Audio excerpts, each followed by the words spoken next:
খলাকাল ইনসানা আল্লামাহুল বায়ান। জোরে বলি আল্লাহু আকবার। এ কথা আমার না আল্লাহ। আল্লাহ বলেন, তোমাকে আমি জীবজন্তু বানাইনি, শিয়াল কুকুর বানাইনি, আমি তোমাকে সৃষ্টির সারা মানুষ বানিয়েছি। জোরে বলি সুবহানাল্লাহ। ইচ্ছা করলে আল্লাহ আমাদের একটা কুকুরের ঘরেও জন্ম দিতে পারতেন, ইচ্ছা করলে আল্লাহ কোনো মুসির সুইপারের ঘরে আমাদের জন্ম দিতে পারতেন। আমাদের মানুষের ঘরে পয়দা করেছেন, আর তার চেয়ে বড় শুকরিয়া যে তিনি আমাদের মুসলমানের ঘরে জন্ম দিয়েছেন। খুশি না বেজা? আরো জোরে বলি খুশি না বেজা? যত মানুষের পৃথিবীতে আছে, সে ইহুদি হোক, খ্রিস্টান হোক, আমেরিকান হোক, ইউরোপের হোক, ভারতের হোক, দিল্লির হোক, বার্মার হোক, যে যেখানেই আছে, একটা জাতিকে আল্লাহ বেহেশতে দেবেন, সেই জাতিটার নাম হলো মুসলিম। একটা জাতি শুধু জান্নাতে যাবে, সেই জাতিটার নাম হলো। কোন অমুসলমান ভাই যদি পাশে থাকেন, আপনি আমার ওয়াজ শোনার পরে, কারণ এর আশপাশে সবই তো হিন্দু বসতি, কি বলেন ঠিক না? শোলকুপার এখানে কোনো অমুসলমান ভাইয়ের আমি তার আন্ডার এস্টিমেট করে কথা বলবো না। এ কোরআন শুধু মুসলমানদের জন্য নাজিল হয়নি, এ কোরআন নাজিল হয়েছে গোটা মানব জাতির জন্য। জোরে বলেন ঠিক কিনা? আমরা মুসলমান এই কোরআনের কাছে এসেছি, যদি এসে থাকি আর কোরআনের পথে যদি চলি, তাহলে আল্লাহ আমাদের জন্য জান্নাতের নিয়ামত রেখেছেন। নিয়ামত রেখেছেন কোন জায়গার? আর যদি এই কোরআন থেকে দূরে সরে যাই, যদি কোরআনের পথ অগ্রাহ্য করি, হ্যাঁ, যেমন হিন্দুরা করে, যেমন ইহুদিরা করে, খ্রিস্টানরা করে, সুইপাররা করে, আমরা মুসলমান নামধারী কেউ যদি এই পথ মারিয়ে চলি, তাহলে পরে আল্লাহ রাব্বুল আলামিন বলেন, ওয়াল্লাযীনা কাফারু ওয়া কাযযাবু বিআয়াতিনা উলাইকা আসহাবুন নারি হুম ফিহা খালিদুন। আল্লাহ বলেন, যারা আমি কালামকে অগ্রাহ্য করবে, অবিশ্বাস করবে, মিথ্যা সাব্যস্ত করবে, তাদের আমি জাহান্নামের বাসিন্দা বানাবো।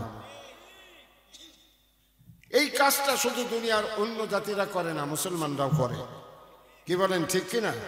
এতক্ষণ কি সুন্দর আলোচনা শুনছিলেন? আমার বাহাদুর আপনাদের সামনে আলোচনা করছিল, যেমন যেমন নাচুনে বুড়ি তেমন ঢোলের বাড়ি। কি বলেন ঠিক কিনা? যেমন বয়স কম, আল্লাহ কণ্ঠ দিয়েছে, আপনাদের কাছে খুব সুন্দর কথা শোনালেন। কি বলেন ঠিক কিনা? এরপরে ওয়াজ করেছেন বদরুজ্জামান, আপনাদের এই মসজিদের ইমাম, আলহামদুলিল্লাহ, শোনাই সোহাগা, নূরুন আলা নূর, তারও কণ্ঠের মিষ্টি কথা শুনেছেন। এখন এই রাত্রিতে আমার মতো এই রকমের ভাঙা ঢোল বাজানো লোকের কথা কি আর ভালো লাগবে? তাহলে একটু সময় কি বলবো? আল্লাহ তুমি কবুল করো, জোরে বলে না আমিন। তবে এখানে বসে থাকাতে লস নেই। এই মাহফিলে আসলে পরে আল্লাহ জাহান্নামের আগুন নিভিয়ে দেন। যারা বাড়িতে বসে আছে, ঘরে বসে ওয়াজ শুনছে, এই সৌভাগ্যটা তাদের হবে না এই মাহফিলে আসলে যে লাভটা হয়। কি বলেন ঠিক না? খেজুর গাছ, খেজুর গাছের রস মিষ্টি, পিঠে আটা মিষ্টি, তা আপনার কি পাটারি মিষ্টি। সে খেজুরের গাছ গাছি কাটে, ওই রস উপরের থেকে নিচেই পড়ে। কি বলেন ঠিক না? কিন্তু কেউ যদি মনে করে যে ঠান্ডার ভিতরে এই রস পাড়ার জন্য গাছে ওঠার চাইতে ভাতটা নিচে পাড়িয়ে আসে, তাহলে রস এসে টপসস করে পড়বে, আমি সকালে নিয়ে এসে খাবো। একটা বুদ্ধি, বুদ্ধি থাকলে হাবলাই কি করে? কাজেই এই কায়দায় যদি রসের কেড়ে দেয়, নিচেই রেখে দেয়, রস হবে। কিন্তু ওই নলির গোড়ে কষ্ট করে যে যে ভাতটা বেঁধেছে, তার রসের সঙ্গে এই রসের মিল হবে না। কি বলেন ঠিক না বেটে? কত রস বাতাসে চলে যাবে, কত রস প্রাকৃতিক ছুটিয়ে দেবে, কত শিয়াল কুকুর এসে তার উপরে সেই রস খাবে। আবার কুকুরের একটা স্বভাব আছে, উঁচু জায়গা দেখলে কি করে, ওই রসের ভিতরে একটু কুকুরের পিসাবও যাবে। কি বলেন ঠিক কিনা? কাজেই ঘরে বসে ওয়াজ শোনা আর এই মাহফিল সে ওয়াজ শোনা এক না। এখানে বসে ওয়াজ শুনবে, বক্তার মুখের দিকে তাকিয়ে, আর তাকিয়ে দেখে কানের ভিতরে যখন কোরআনের কথা যাবে, কি সুন্দর করে আল্লাহ নবী বলেছেন, meditation of 1 hour is better than 75,000 nights of prayer. ৭৫,০০০ রাত্রি নফল ইবাদত বন্দেগীর সওয়াব নিয়ে সে বাড়ি যাবে। সুবহানাল্লাহ বললেন না সকালে? ৭৫,০০০ রাত্রি মিনিমাম লেবার ম্যাক্সিমাম প্রফিট, অল্প পুঁজিতে বেশি আয়। এতদিন আমাদের কেউ হায়াত হবে না, কিন্তু মজুমদার পাড়ার এই মাহফিলে বসে কিছুটা সময় বক্তার মুখের দিকে তাকিয়ে কোরআন হাদিসের আলোচনা শুনে বাড়ি যাবেন। আল্লাহ নবী বলেছেন ৭৫,০০০ রাত্রি নফল ইবাদত বন্দেগীর সওয়াব তার আমলনামায় লেখা হয়ে যাবে। কাজেই নলির গোড়ের এই খেজুরির রস আর নিচেই পাতা কুকুরের পিসাব মিশ্রিত রস কি এক? ঘরে বসে ওয়াজ শোনা আর মাহফিলে এসে ওয়াজ শোনা এক নয়। বন্ধুরা আমার, পাশে মাহফিল হচ্ছে, যারা এখানে না এসে দোকানে বসে আছে, বাইরে বসে আছে, বাড়িতে শুয়ে আছে, এরা মরে যাওয়ার পরে আমার বাহাদুর ওয়াজ করতেছিল যে যেদিন মার কাছে যাবে, ভাইয়ের কাছে যাবে, বউর কাছে যাবে, বাপের কাছে যাবে একটু সোয়াবের জন্য, বলতেছিল না? আমি শুনছিলাম। সকলেই দূরে সরে যাবে, পালিয়ে যাবে, কেউ তার ডাকে সাড়া দেবে না। শুনলেন তো আপনারা? আবার কবরে যখন আপনাকে রেখে আসবে, রাখি আসার পরে দুইজন ফেরেশতা এসে আপনার কাছে 3টে প্রশ্ন করবে। জানা আছে তো সে কথা? 3টে প্রশ্ন, মার রব্বুকা, অমান দীনুকা, অমান নবিয়ুকা। এই 3টে প্রশ্ন তো কি সুন্দর করে কবি গান। ফেরেশতা আসিয়া যখন জিজ্ঞাসা করিবে, দিন কি তোমার মাবুদ কেবা, তখন কি বলিবে? গাইনি? গাইছে। আর আমরা যারা কবরে রেখে আসবো, আপনারা আমাকে রাখবেন। যত মানুষই মরে যায় তাদের কবরে মুসলমানরা রাখে। হিন্দুরা শ্মশানে নিয়ে যায়, আর মুসলমানরা কোথায় নিয়ে যায়? গোরস্থানে কবরে নিয়ে যায়। নেওয়ার সময় খুব কায়দা করে শুনবেন। আমি অল্প সময় কিছু কথা আপনাদের ধারণা দিতে চেষ্টা করব। কষ্ট হচ্ছে নাকি? কবরে নামাজি লোকেরও রাখে, বেনামাজি লোকেরও রাখে, মেয়ে লোকেরও রাখে, পুরুষ লোকেরও রাখে। কি বলেন, ঠিক কিনা? মা জননী, তোমরা যারা ওয়াজ শুনতে এসেছো একটুখানি কান ফেলায় শোনো। আমি শুনলাম যে মেয়েরা এসেছে, মেয়েদের বসার আলাদা জায়গা আছে না? আচ্ছা, জি আলহামদুলিল্লাহ। মা, তোমরা আমাদের মা, তোমাদের পায়ের তলায় আমাদের বেহেশত, তোমাদের বুক ভরা ভালোবাসা, স্নেহ চুম্বনে আমাদের জীবন ধন্য হয়েছে। কি সুন্দর করে কবি বলেন, বিশ্বের যত সুন্দর, যত কল্যাণকর, অর্ধেক তার গড়িয়েছে নারী, অর্ধেক তার নর। কাজেই তোমরা আমাদের মা, তোমরা অবজ্ঞা অবহেলার পাত্র না। তোমাদের পায়ের তলায় আমাদের বেহেশত। জোরে বলি সুবহানাল্লাহ। মা, তোমাদের নিয়ে আমি কিছু কথা বলবো ইনশাল্লাহ, একটু কান ফেলায় শোনো। আপনাদের কষ্ট হবে না তো বন্ধুরা আমার? তো আপনার কবরে যখন রেখে আসে, তো যে লোকটা মুসলমান, নামাজি হোক আর বেনামাজি হোক, আমরা তাকে কি বলে যেন রেখে আসি? বিসমিল্লাহি ওয়া আলা মিল্লাতে রাসূলিল্লাহ। এর অর্থ হলো যে আমরা আজকে তোমাকে আল্লাহ রসুলের দলে উঠিয়ে দিয়ে গেলাম। মানে হলো এই, আজকে তোমাকে আমরা কার দলে? ও যে ছেলেরা স্লোগান দিল, তোমার নেতা আমার নেতা বিশ্বনবী মুস্তাফা, স্লোগান দিলেন আপনারা। তাহলে আমাদের নেতাকে বিশ্বনবী রাসূল করিম সাল্লাল্লাহু আলাইহি ওয়াসাল্লাম আমাদের নেতা। যখন মরে গেল, নামাজি বেনামাজি যেই হোক না করে, যে বলতে পারে সে বলল বিসমিল্লাহি ওয়া আলা মিল্লাতি রাসূলিল্লাহ। আজকে হে মৃত ব্যক্তি, তোমাকে রসুলের দলে উঠিয়ে দিয়ে গেলাম। যদি দুনিয়ার জীবনে সে রসুলের দলের লোক হয়, খুব ভালো করে শোনেন, কুরআন মজিদ আমার হাতে, দুনিয়াতে জীবন যাপন করার সময় যদি রসুলের দলের লোক হয়, রসুলের মতো কাজ করে, রসুলের মতো কথা বলে, রসুলের মতো বিয়ে করে, রসুলের মতো ছেলে মেয়ে বিয়ে দেয়, রসুলের মতো খানা পিনা করে, এবং রসুলের মতো যারা নেতা আছে তারা রাষ্ট্র চালায়, সমাজ চালায়, তবেই সে রসুলের দলের লোক। কি বলেন ঠিক কি না? কিন্তু দুনিয়াতে চলে যদি আবু জাহেলের মতো, দুনিয়াতে যদি চলে বেনামাজিদের মতো, শয়তানের মতো, গাঁজাখোরদের মতো, ল্যাংটা ফকিরদের মতো দুনিয়াতে চলে, তাহলে সে রাসূলের দলের লোক না শয়তানের দলের লোক? জোর হলো না? কোন দলের লোক? আরো জোরে বলেন কোন দলের লোক? তাকে আপনি বলে গেলেন বিসমিল্লাহি ওয়ালা মিল্লাতি রাসূলিল্লাহ, মানে এতদিন ছিল শয়তানের দলে, গাজার আসরে, হ্যাঁ, তারপরে মদের আসরে, বিড়ির আসরে, বেনামাজির কাতারে, হাইয়া আলাস সালাহ,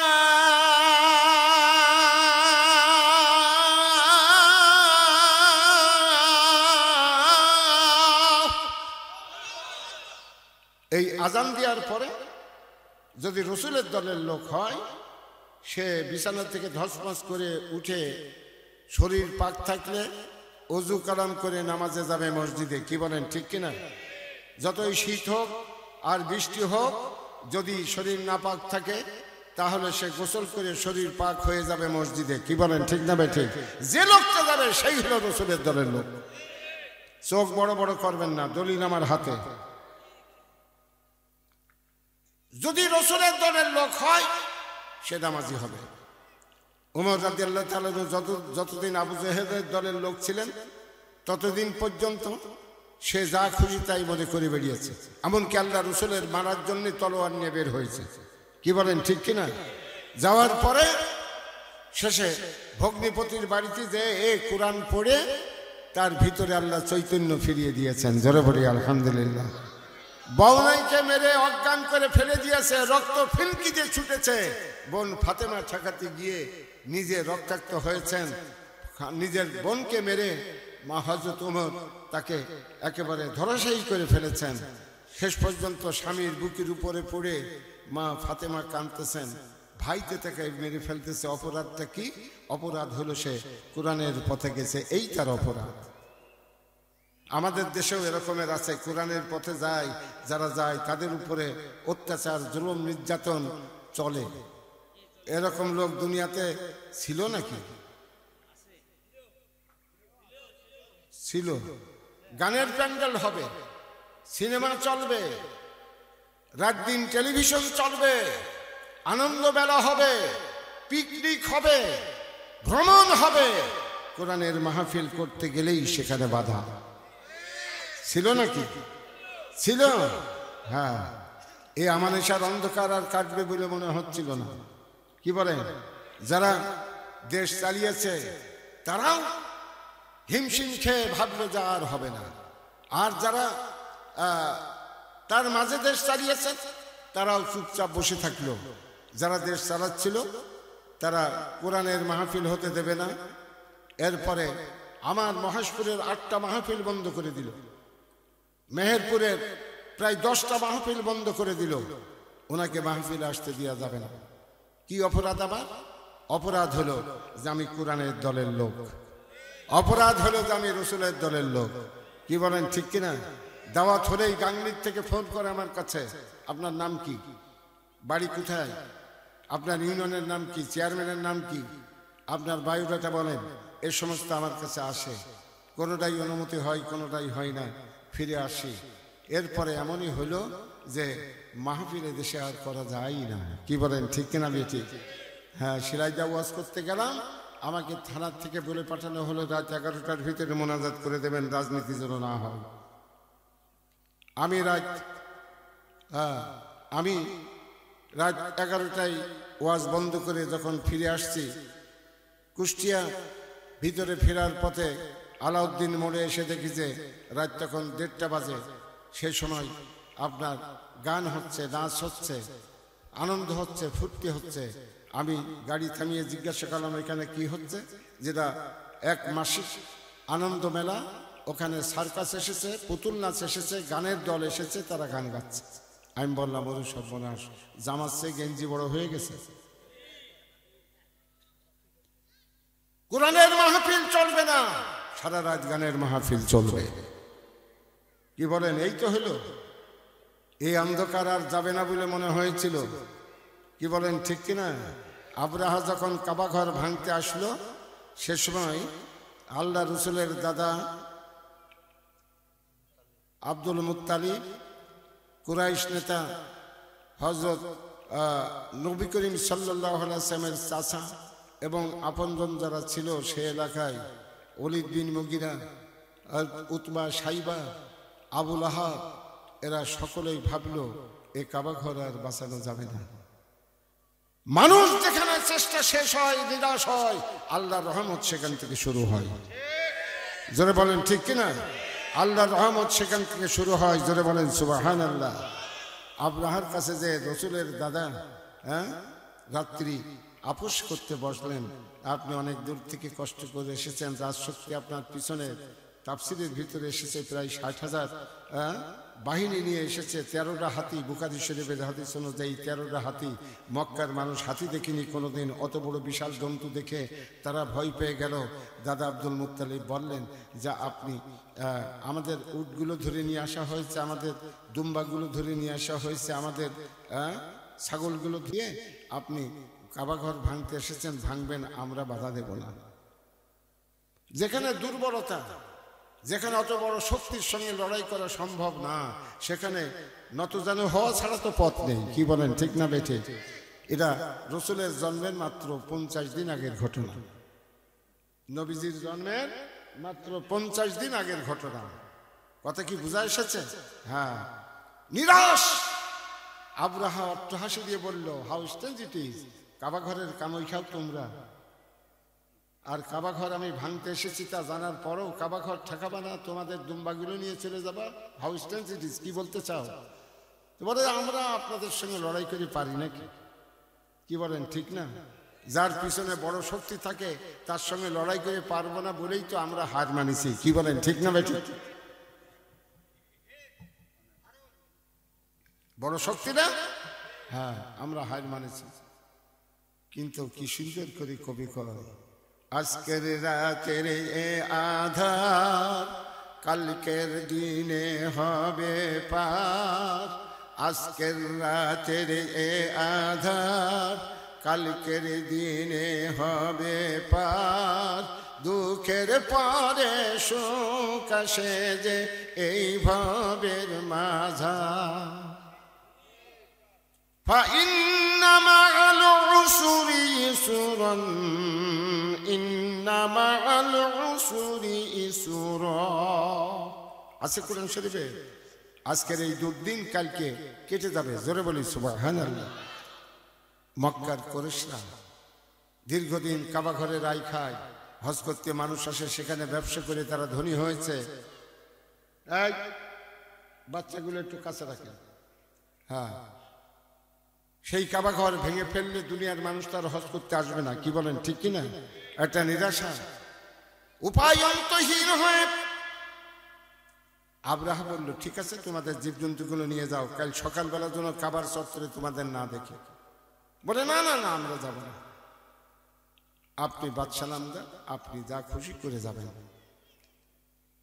রাত্রিবেলা ফিরে এসে 12 জন কুরাইশ নেতা আল্লাহ রসুলের দাদা আব্দুল মুত্তালিবের সঙ্গে নিয়ে কাবা ঘরের গিলাপ ধরে, দরজা ধরে 2 চোখের পানি ছেড়ে দিয়ে বলল, ও কাবার মালিক, তোমার এ ঘর, আমরা এতদিন এর উপার্জন খেয়েছি, এর ভিতরে মূর্তি পড়ে তোমার সঙ্গে বিয়ে আমেনি করেছি।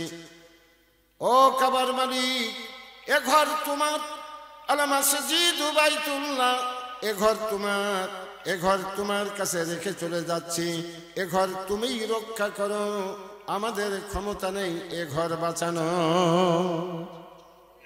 আমাদের ক্ষমতা নেই। সকালবেলা কাবার আশপাশের সমস্ত মানুষ নিরাপদ আশ্রয় দিয়ে পাহাড়ের উপরে আশ্রয় দিল। দাঁড়িয়ে দাঁড়িয়ে দেখতে চাইল আব্রাহার বাহিনী কিভাবে কাবা ঘর রক্ষা করে। তারা চোখের পানি দিয়ে ঘর রক্ষা করতে পারবে না বলে তারা চোখের পানি ফেলে আর্তনাদ করতে থাকলো। বাঁচানোর মালিককে জোর হলো না। আল্লাহ নবী জন্মের 50 দিন আগের কথা তাফসীরের ভিতরে এসেছে। কত বাহিনী? 60,000। কয়টা হাতি? 13টা হাতি। একসঙ্গে আসলে পরে বিশাল একটা বহর না। আরে বাবা, আব্রাহা সেই হাতির পিঠে চড়ে এসেছে, এগিয়ে এসেছে কাবার ধারে। আল্লাহ রব্বুল আলামিন বলেন যে আমার কাছে যখন আশ্রয় নিয়েছে যারা, সুম্মাস্তাকামু তাতানাজ্জালু আলাইহিমুল মালাইকা, যারা আমার উপরে আশ্রয় নেয় আর ইস্তেকামত করে, যখন আর ক্ষমতা নেই বলে দাবি করে, তাদের সাহায্য করার জন্য আমি আমার রহমতের ফেরেশতা পাঠাই। যারা বলেন সুবহানাল্লাহ। দক্ষিণ পশ্চিম আকাশে হঠাৎ করে একটা কালো মেঘ দেখা গেল। দক্ষিণ পশ্চিম আকাশে একটা কালো মেঘ দেখা গেল, আর সেই মেঘ শা করে উঠে আসতে দেখে আব্রাহার লোকজন ভাবলো অন্তত ছায়া পাবে, কিন্তু মাথা ঘোরে রে পাইছিও। মাথার উপরে সে পাক দিতে লাগলো, সকলে চেয়ে দেখে শোঁ শোঁ শব্দ হচ্ছে। এরপরে এক পর্যায়ে ঠোঁটে একটা, দুই পায়ে দুইটা পাথর উপরের থেকে ফেলতে লাগলো। সুবহানাল্লাহ বলেন, আরো জোরে পড়ি আলহামদুলিল্লাহ। আজকের রাতের যে আধার, কালকের দিনে হবে পার, দুঃখের পরে সুখ আসে যে এই ভাবের মাঝার। وأرسل عليهم طيرا أبابيل, জোরে বলেন সুবহানাল্লাহ। ترميهم بحجارة من سجيل فجعلهم كعصف مأكول। কোরআন শরীফ আছে নাকি? কোন সূরা জানো? সূরা ফিল। ফিল মানে হাতি। আমি পাঠালাম এক পাখি, যারা নিক্ষেপ করছিল কঙ্কর জাতীয় প্রস্তর পুঞ্জ। হাতির পিঠি লাগলো তো পেট দিয়ে বেরিয়ে গেল। ঘোড়ার পিঠের আরোহীর মাথায় পড়লো তো ঘোড়া ছিদ্র হয়ে সে জমিনে লটকিয়ে পড়লো। এক মুহূর্তের ভিতরে ৬০,০০০ বাহিনী আর ১৩টা হাতি ধূলিসাৎ হয়ে গেল। জোরে বলি সুবহানাল্লাহ। কাসফিম মাআকুল, ভক্ষিত তৃণের ন্যায়।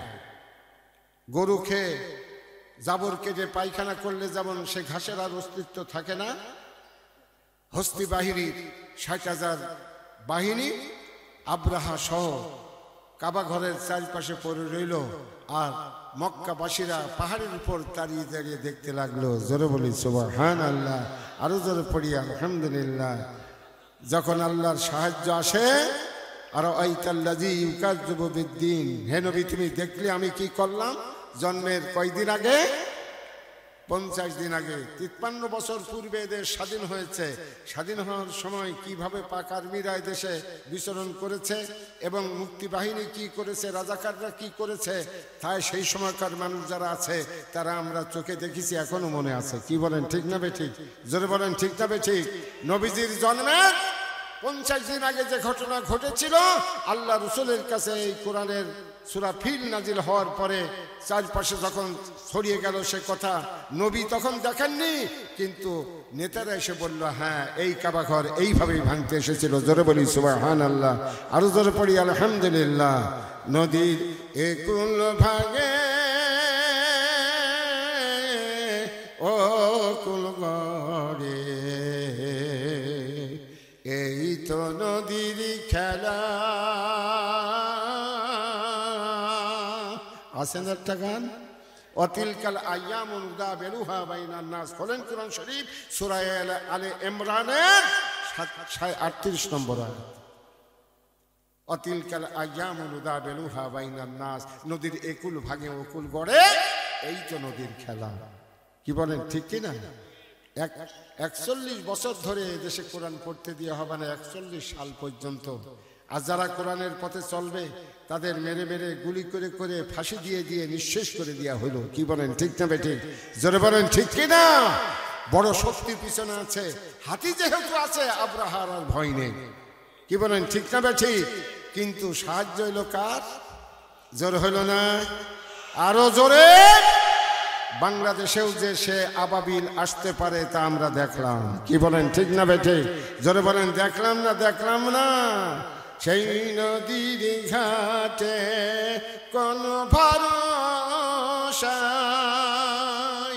ঘুমিয়েছিলি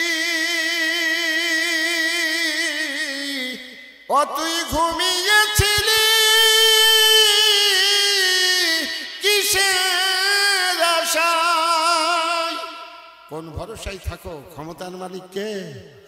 জোর হলো না, আরো জোরে। সে আল্লাহ কাবা ঘর রক্ষা করতে পারলে বাংলাদেশের তৌহিদি জনতাকে রক্ষা করতে পারে না? পারে না? জোরে বলেন, পারে না? পারে না? কিন্তু কাজ হলো একটা, আল্লাহ রসুলের দাদারা কাবা ঘর আল্লাহর হাতে ছেড়ে দিয়েছিল। আমরা দেশের মুসলমানরা আল্লাহর কোরআনকে আমরা আল্লাহর হাতে দিয়ে নিজেদের রক্ষা করতে চাই না। আমরা নিজের দল নিয়ে ক্ষমতায় যেয়ে আল্লাহর কোরআনকে নিজেদের মতো ব্যবহার করতে চাই। কি বলেন, ঠিক কিনা? যখনই এটা করতে চাই তখনই আল্লাহ বিরাগ ভাজন হয়ে যায়। মা জননী, তোমরা যারা ওয়াজ শুনতে এসেছো, আমার মা, তোমরা তোমাদের কাছে বলছি, আল্লাহ এ কোরআন তোমাদের ভালো লাগে তাই কোরআনের মাহফিলে এসেছো। আমি জিজ্ঞাসা করি, মা গো, এ কোরআন কি তুমি মানো? যারা আমরা মাথায় টুপি দিয়ে এদেশে ইসলাম পালন করছি, মসজিদে ইমামতি করি, তারা আল্লাহর কোরআন মানি তো? রাগ করবেন না কেউ, চোখ বড় বড় করবেন না, দলিল আমার হাতে। বেনামাজির জানাজা বেনামাজি করবে, আর নামাজি লোকের জানাজা নামাজি করবে। কথা কি ঠিক আছে?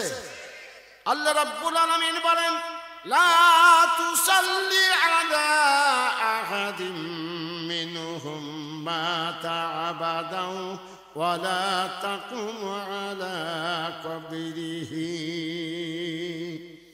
ইন্নাহুম কাফারু বিল্লাহি ওয়া রাসূলিহি ওয়া মাতু ওয়া হুম ফাসিকুন। বেনামাজি যদি মরে যায়, সুদখোর যদি মরে যায়, ঘুষখোর যদি মরে যায়, এরা আল্লাহর হুকুমের সঙ্গে অমান্য করে তো? এরা তো তাই বন্ধুর সঙ্গে সিনেমা দেখতে যায়, পিকনিক করতে যায়, বাজারে সদাই করতে যায়। এ মেয়েরা খালি হিন্দুর মেয়েরা যায় না, মুসলমানদের মেয়েরাও যায়? যাই তো।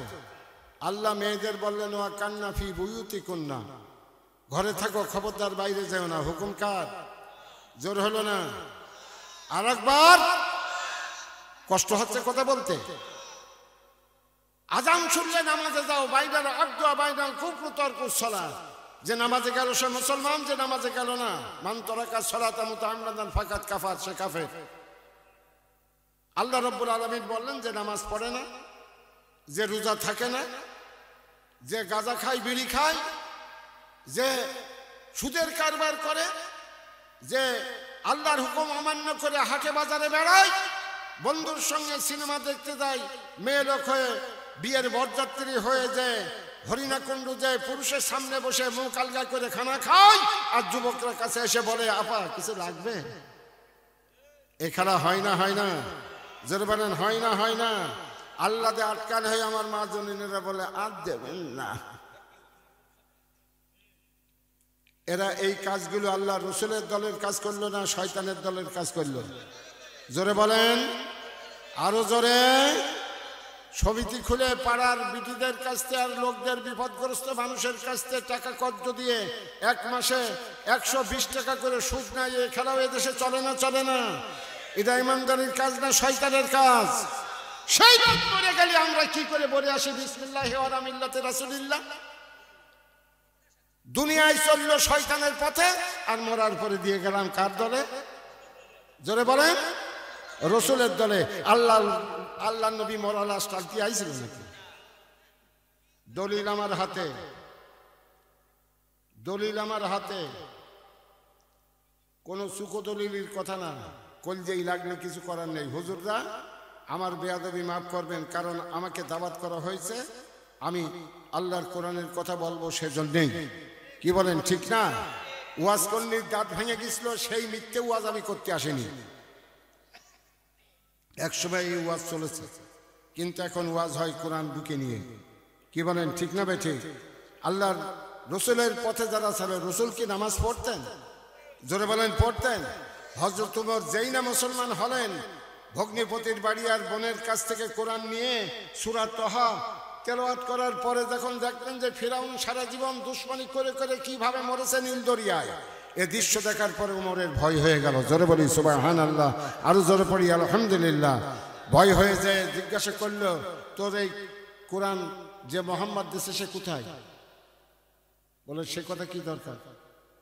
তো বলে যে হ্যাঁ বল,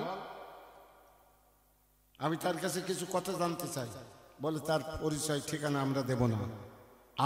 আমরা তোমার আপন ভাই এবং বোন এবং তোমার ভগ্নিপতির মেরে তুমি রক্তাক্ত করে দিস, অজ্ঞান করে দিস, আমার রসুলের পালি তুমি থুবা? তাহলে নিজের জীবনের চাইতেও তার আল্লাহ রসুলকে ভালোবেসেছে। কি বলেন ঠিক না বেঠিক? আরো জোরে বলেন ঠিক না বেঠিক? মান আহাব্বা সুন্নতি ফাকাদ আহাব্বানি ওয়া মান আহাব্বানি কানা মাই ফিল জান্নাহ। যে আমার সুন্নতকে ভালোবাসলো সেজন্য আমাকেই ভালোবাসলো, আর যে আমাকে ভালোবাসে বেহেশতের ভিতরে সে আর আমি দুজনে এক জায়গায় থাকবো। জোরে বলি আলহামদুলিল্লাহ। কিন্তু হতে হবে আল্লাহ রসুলের সুন্নত। কার সুন্নত? সুন্নত মানে দাড়ি না। সুন্নত যদি দাড়ি হইতো তো রবি ঠাকুর বড় সুন্নত পালন করা হলো। দাড়ি ছাগলগুলো একটাও বাদ না। টুপি দিয়ে যদি সুন্নত হতো তাহলে আশুতোষ মুখার্জির মাথায় টুপি ছিল, জওহরলাল নেহরুর মাথায় টুপি ছিল, যদি টুপি দিয়ে হইতো। তসবি দিয়ে যদি মুসলমান হওয়া যেত তাহলে মুসলমানদের হাতে তসবি আর হিন্দু গুসাইদের হাতে থাকে মালা। কি বলেন? তসবি আর মালা একই নাম। সুন্নাত নয় শুধু দাওয়াতের মেহমান, সুন্নাত নয় শুধু খাওয়া শেষে মধুপান, আরো কিছু সুন্নাত আছে তুমি জানো কি? জানলেও জীবনে কখনো তা মানো কি? রাগ হচ্ছে আমার উপরে? বেনামাজি মরে গেল, তুমি যে তার কবরে নামাবি আর বললে বিসমিল্লাহ ওয়ালা মিল্লাতে রাসূলিল্লাহ। ও মৌলবী, তোমার এই কথা কিরা শিখাইছে? হুজুররা রাগ করবেন? করলে আমার কিছু করার নেই।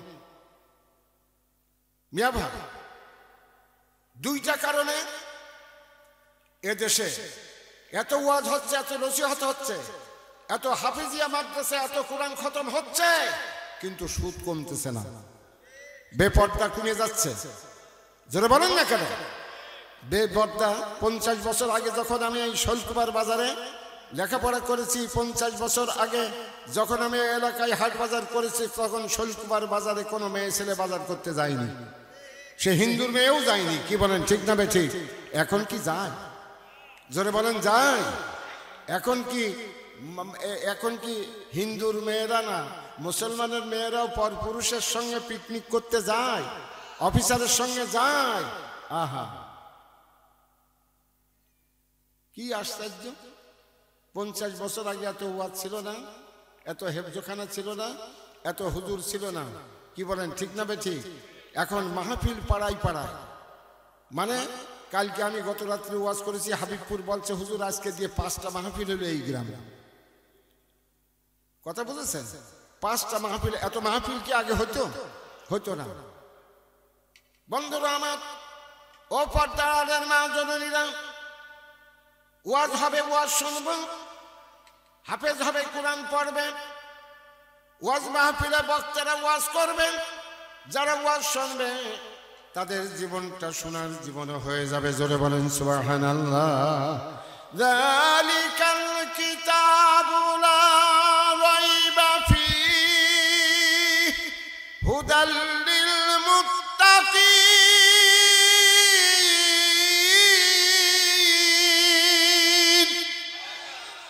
এ কথা কোরআন শরীফে আছে না নেই? যারাই আমার এই কোরআন পড়বে তারা সোনার মানুষ হয়ে যাবে। আরো জোরে বলেন আলহামদুলিল্লাহ, আরো জোরে পড়ি আলহামদুলিল্লাহ।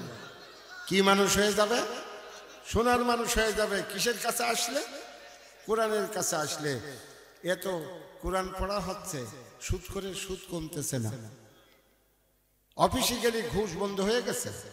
জোরে বলেন বন্ধ হয়ে গেছে। আমার নিজের জীবনে চাকরির শেষে যখন পেনশন নিতে গেলাম, আমার পেনশন দেওয়ার পূর্বে ঘোষণা হচ্ছে যে 12,000 টাকা ওনার দিতে হবে। আমি বললাম আমার রুশি আল মুক্তাসি ফিন্নার, ঘুষদাতা গ্রহিতা দুইজনেই জাহান্নামী। আমি ঘুষ দিলে তো আগে আমি জাহান্নামে যাব। কিন্তু যে অফিসার ঘুষ চেয়ে পাঠালো তার পিয়ে দিয়ে, সে হজ করে এসেছে, এত বড় জুব্বা তার গায়ে, হাজি রুমাল, সকলের নামাজের সময় ডাকছে, সেই অফিসারের পক্ষ থেকে গেল যে 12,000 টাকা না দিলে ফর্মে এই সই হবে। 2.5 বছর আমি আল্লাহর পর ভরসা করে থাকলাম। কতদিন? আমার পেনশন হলো না, আমি ঘুষ দিলাম না, তাই আল্লাহর পর ভরসা করলে আমার পরিবার না খেয়েছিল না। 2.5 বছর পরে সকলেই অফিসের সকলেই বলল যে স্যার, উনি একজন মানুষ এই ঝিনাইদহ জেলায় যিনি চাকরি করলেন 40 বছর জিবি পান্ডের সুদ নেননি। জোরে বলি সুবহানাল্লাহ। আল্লাহ পাকের এই ইসের উপরে আমি ভরসা করেছিলাম।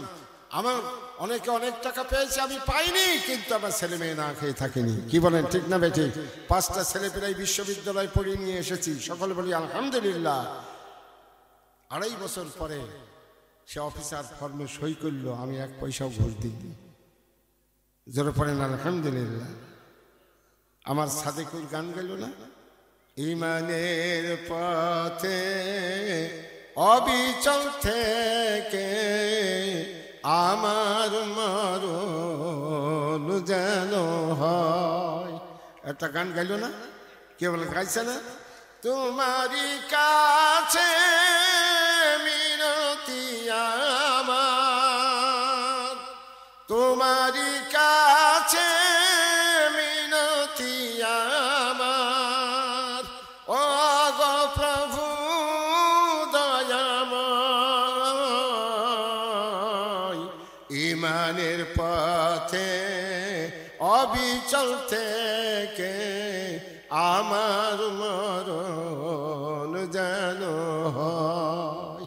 জোরে বলেন আমিন, আরো জোরে বলেন আমিন। মা জননী মিটিরা আজানে চলে গেছে, ওরা আমার কথাতে বলছে, আমার আব্দুর রাজ্জাক বলছে যে মেয়েরা এই মাহফিলের সাথে ডবলেরও বেশি আছে। সকলে পড়ি আলহামদুলিল্লাহ।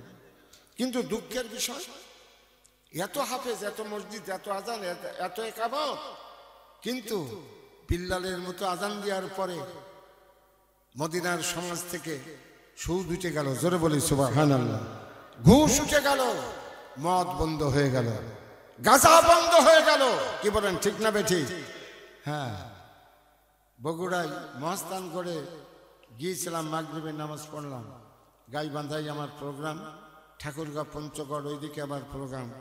আমি সেই মসজিদে নামাজ পড়ে যখন বেরোবো, সেই সময় দেখি যে মসজিদ থেকে কিছুটা দূরে আমরা নামাজ পড়ছিলাম, আর এক দল মাথায় লাল ফেটি বেঁধে এবং গলায় মালা পরা আর কারুর পণ্যে চট, এই নিয়ে তারা বসে বসে গাঁজা খাচ্ছে আর গান গাচ্ছে।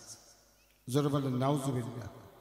মসজিদে চলতেছে নামাজ, আর ওদের কাছে চলছে গাঁজা। আমি আশ্চর্য হলাম, আল্লাহ এ কি? এই মহাস্থানগড়ে মানুষ পিকনিক করতে আসে, দেখতে যায়, সেখানে বলখের বাদশাহ ইব্রাহিম বিন আদম শুয়ে আছেন। ইতিহাস তো তাই বলে। কি বলেন, ঠিক কিনা? যিনি সারা সিংহাসন ছেড়ে সারার পোশাক করে আল্লাহর বান্দা হয়ে ফিরেছিলেন। জোরে বলি আলহামদুলিল্লাহ। কতটুকু সত্যি ইতিহাস তা জানিনি, এর ভিতরে ষড়যন্ত্রও আছে, কিন্তু নামাজ হচ্ছে। হাইয়া আলাল ফালাহ,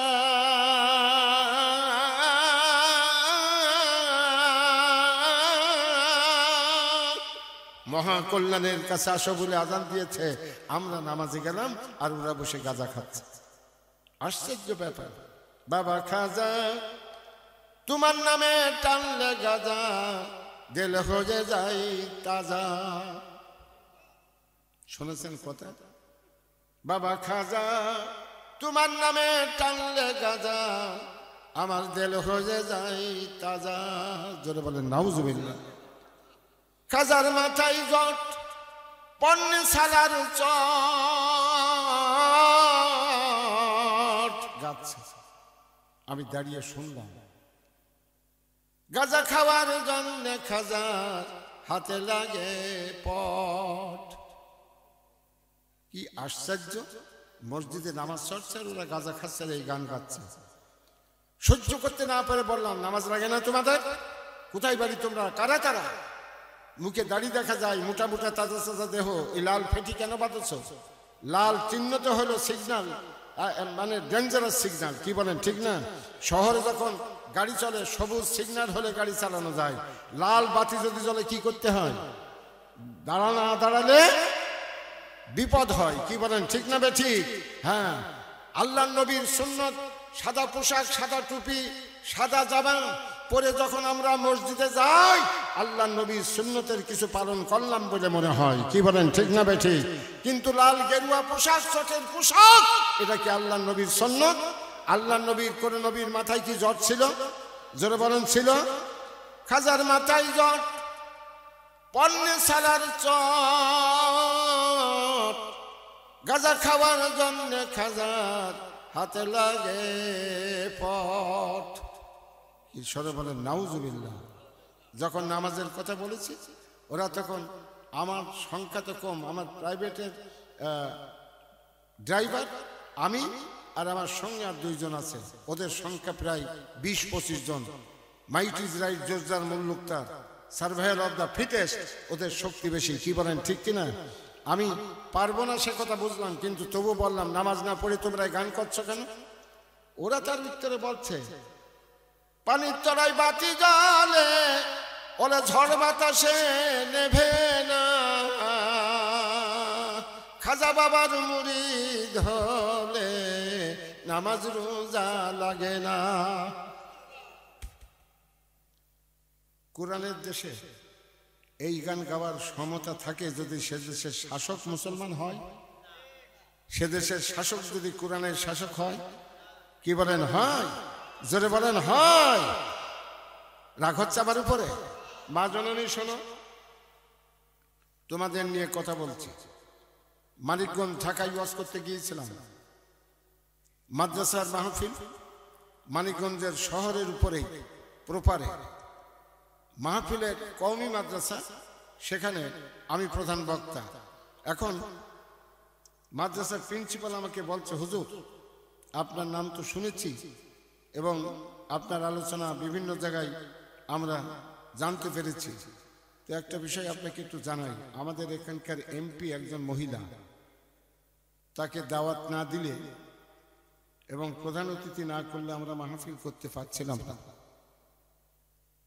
আমি বললাম সেই মহিলাটা কে? এমপি একজন মহিলা। তো বললেন যে ওই যে গান গাই বুক কান ফাইটটা যায়।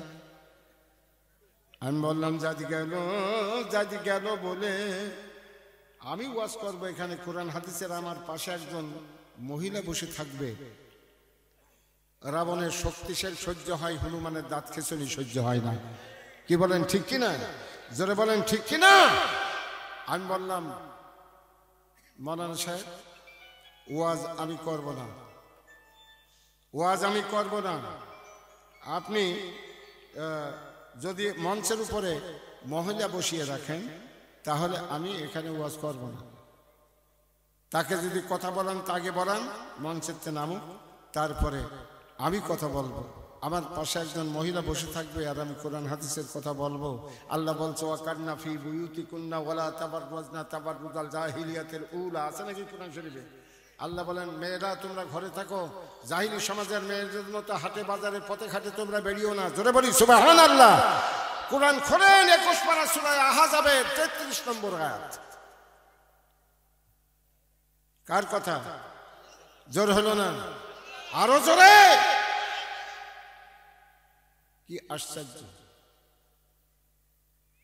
একটা মহিলা, তাও সারা দুনিয়ায় নাম করে একজন গায়িকা, যারা দেশ চালাচ্ছিল সে গায়িকাকে তারা সম্মান করেছে, দেশের মানুষ তাকে ভোট দিয়ে এমপি বানিয়েছে। যাতা কথা, হ্যাঁ? কর্তা বলেছে চাষি আর কি দেশে আছে, কি বলেন ঠিক কিনা? মিয়া ভাই কষ্ট হচ্ছে আপনাদের? একটা মহিলা গান গাবে আর সে দেশের মানুষটা, সে সাবিনা ইয়াসমিনী হোক, রুনা লাইলাই হোক, আর মমতাজি হোক, ফেরদৌসী রহমানি হোক, যেই হোক না কেন, কি বলেন ঠিক না বেঠিক? যারা গান গাবে আর যারা দেশ চালাবে সেটা অকাতরে মেনে নেবে, এরা নারী অধিকার বলে দেবে, এরা আল্লাহর কোরআনের বিধানে আছে নাকি? জোরে বলেন আছে? আমি